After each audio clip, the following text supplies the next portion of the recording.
Welcome to Design Rules, Visual Design Principles for Great UI Design. I'm Joe Natoli, and I will be your erstwhile guide to all things UI related. The place I want to start is with this quote from Massimo Vignelli, who says, if you can design one thing, you can design everything. Here's why this is important to me. That principle has guided everything I have ever done in my design career. Vignelli believed that if you are a true designer, if you are a true problem solver, if you approach design as a problem-solving discipline whose directives come from human behavior, what people understand, what they will act on, what motivates them, which is an understanding of why people react the way that they do to things that they see, why what we see visually informs our expectations and guides our actions.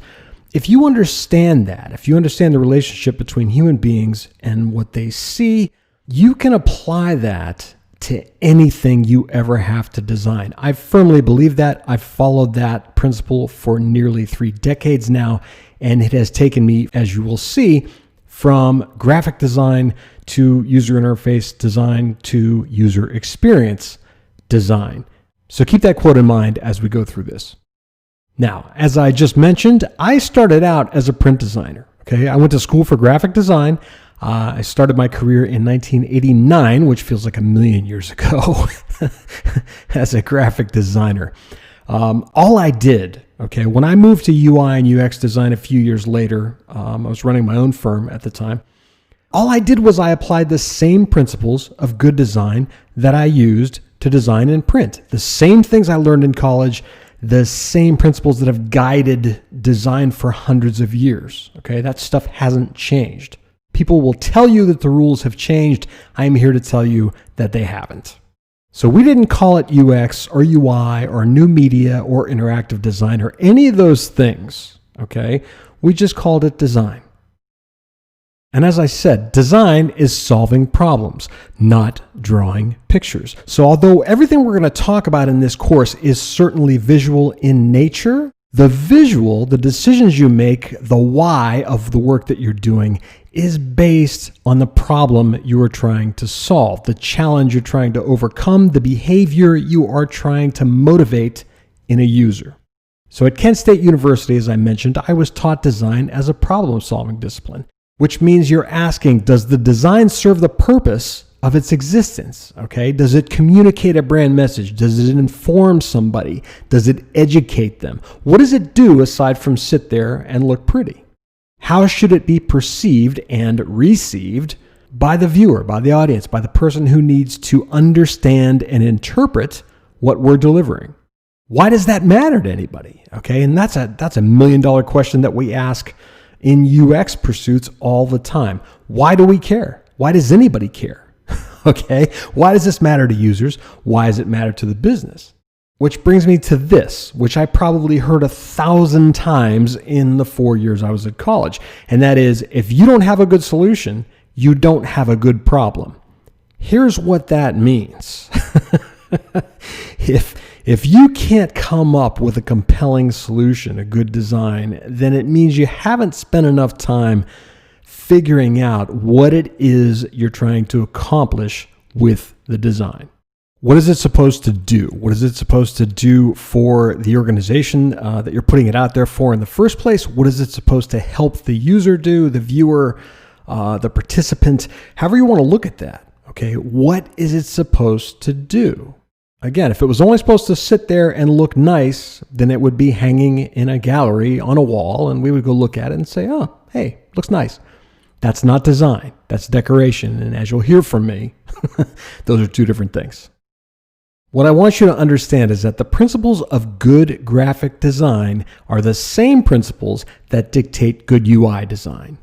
I want you to sit with that for a minute, because when I say this out loud invariably to a crowd of people, half of the people in the audience get this look on their face like they just ate something that tastes really terrible. It's like a moment of, what?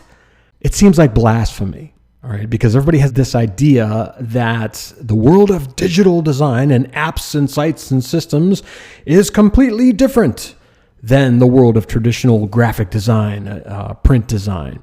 It is not true. It's never been true.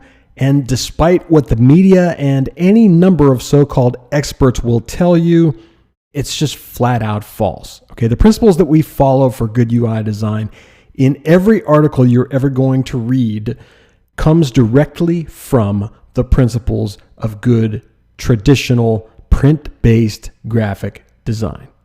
Okay, let's move on.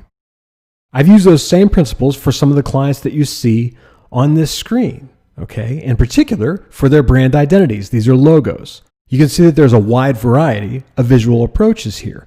And that's not because I'm interested in creating pretty unique, different, innovative graphics for each client. It's because every client has a very distinct personality. There's a brand message they're trying to convey. There are colors that are meaningful to their audience.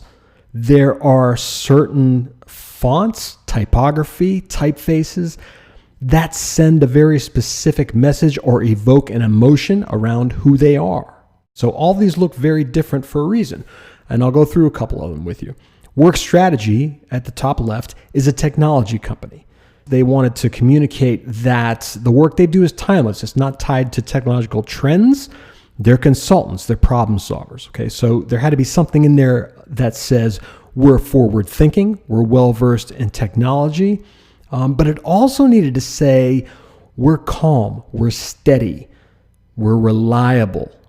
Okay, we are here, we stay the course no matter what comes and goes, we're just sort of calmly here.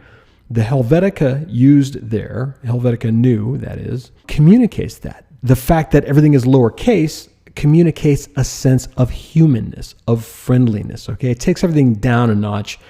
It's less formal, it's approachable. All right, so everything you see there is on purpose. The color scheme in particular, blue is very typically associated with tech.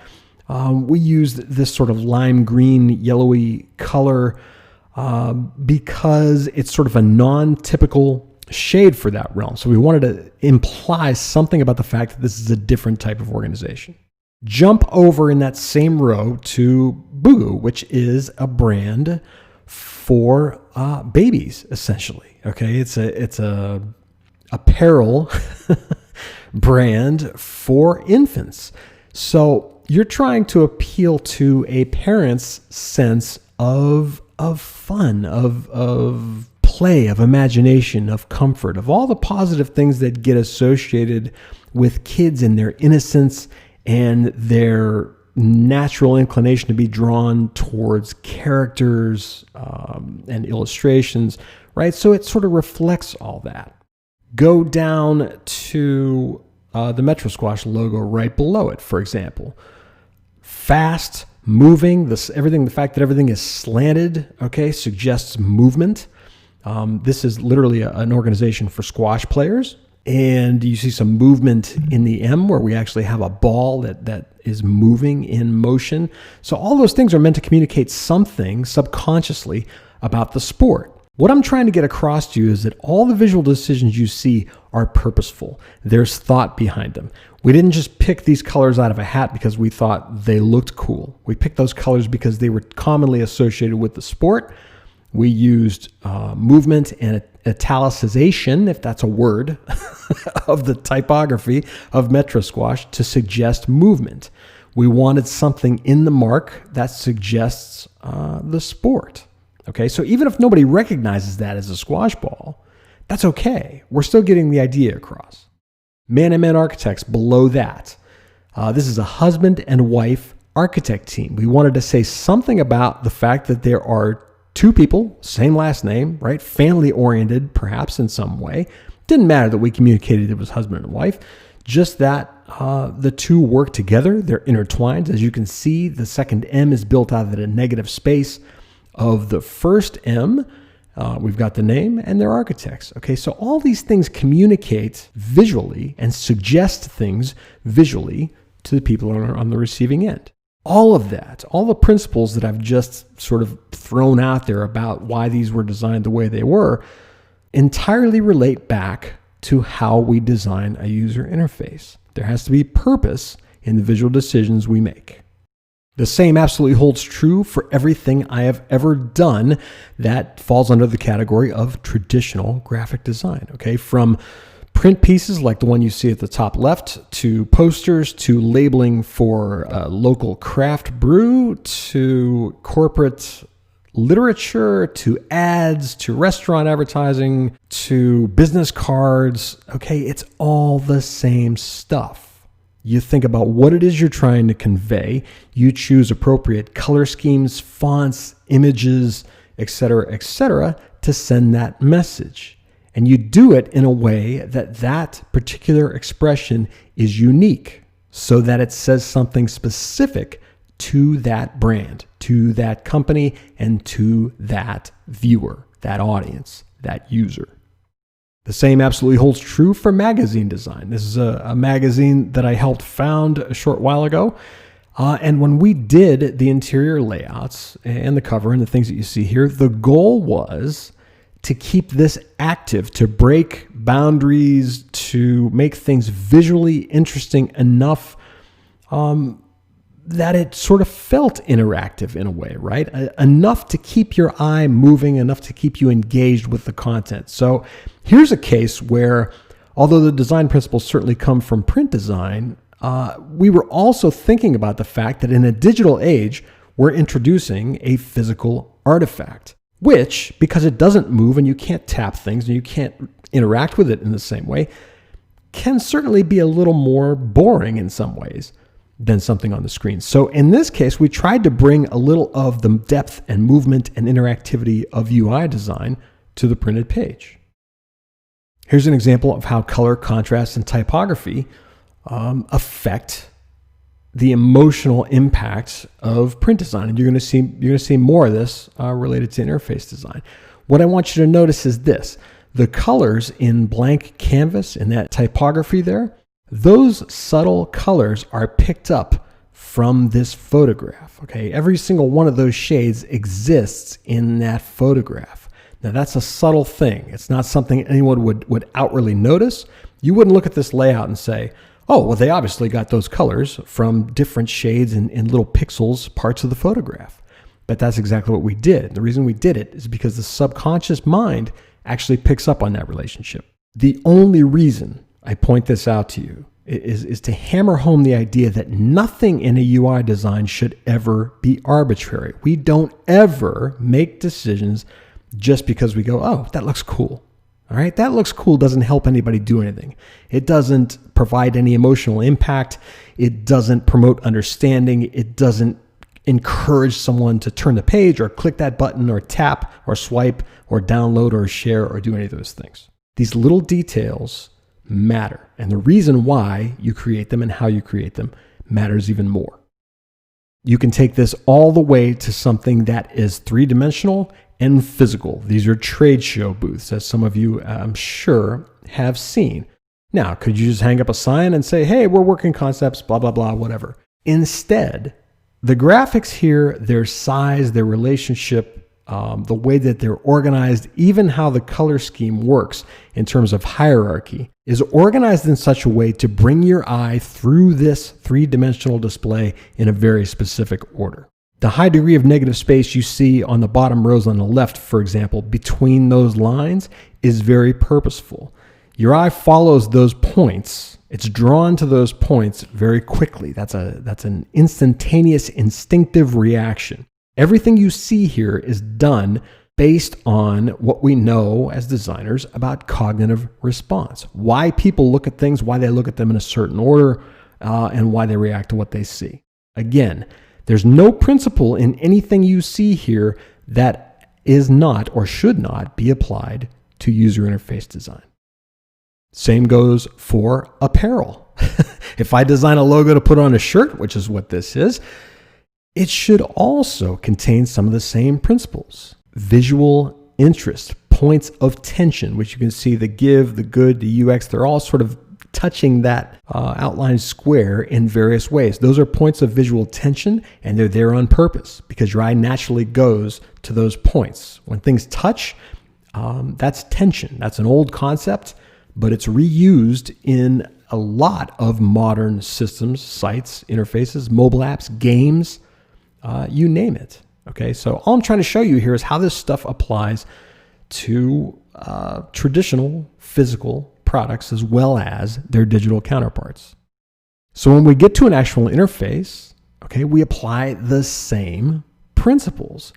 The reason this looks the way it does, the way the fonts are the way they are, the reason it's open and airy and the only two real colors we're using is a blue and a red to call out the most important calls to action on this screen, which happens to be the search. These decisions are not arbitrary. We're not using a big screen full of color because this UI in particular is data intensive. It's data heavy. Even the grays you see are very muted.